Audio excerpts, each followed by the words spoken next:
faz diagnóstico? A gente precisa de uma história prévia de amidalite, nós precisamos de uma epidemiologia positiva, então geralmente entre 5 a 15 anos.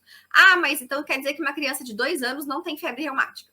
Não. Se ela tiver uma infecção estreptocócica, tá? Pelo o strep do grupo A, ela pode ter risco de febre reumática. Não é frequente por conta dessa questão do sistema imunológico, mas pode ter, não é impossível, tá? O tempo de latência, então a gente tem em torno de 14 dias entre o episódio infeccioso da faringoamidalite até as manifestações articulares e cardíacas, e a gente vai conversar. E aí a gente tem os critérios de Jones, que foram revisados em 2015, vou mostrar para vocês as alterações. Ele é chato, às vezes é meio difícil de entender, vou tentar simplificar para vocês da melhor forma possível, e ninguém precisa decorar isso, tá? Eu quero que vocês entendam algumas coisas, mas não precisa decorar, ok? Então vamos lá. Essa tabela aqui, à esquerda, a população de baixo risco tem esses critérios, maiores e menores. E à direita, nós temos a população de risco moderado a alto de febre reumática. Para nós, a nível de Brasil, nós vamos olhar essa tabela aqui da direita, ok? Então, quais são os critérios maiores? Cardite. Como que eu sei que tem cardite?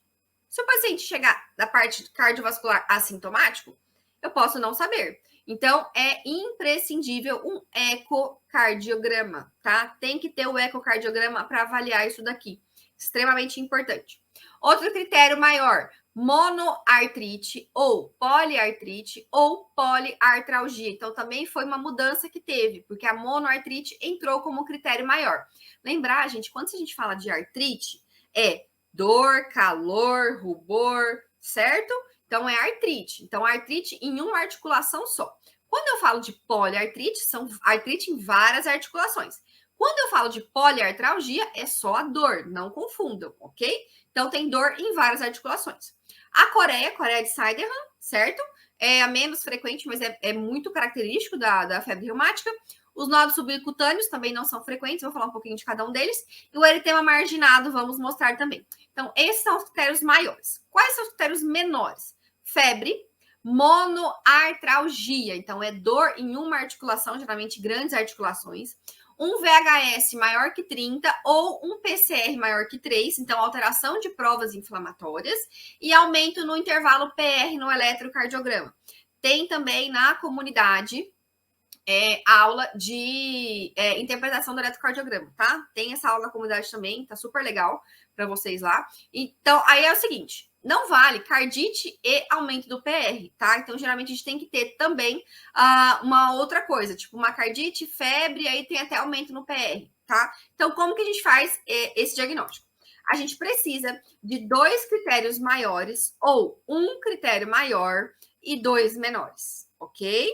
Então, isso. Mas a evidência de infecção estreptocócica, certo? Porque a gente tem que ter evidência desse estrepto. Teve infecção antes.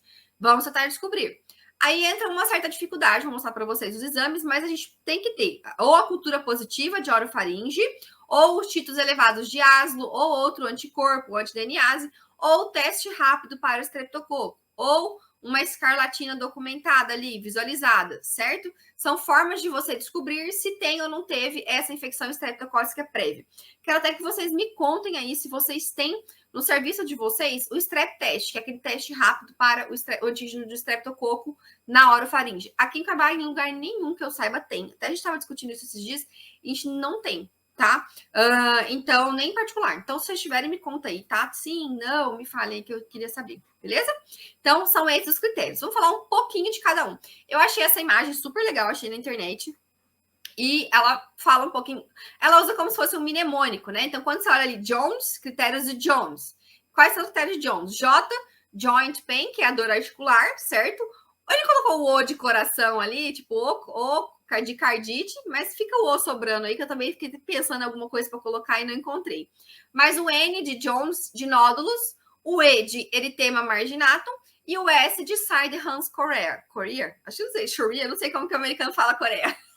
Certo? Mas eu achei legal, porque o Jones fica como se fosse um mnemônico, e aí o que sobrar o O, né, fica tipo de cardite, tá? Achei bem bacana para ajudar você a não esquecer os critérios maiores de febre reumática, tá bom?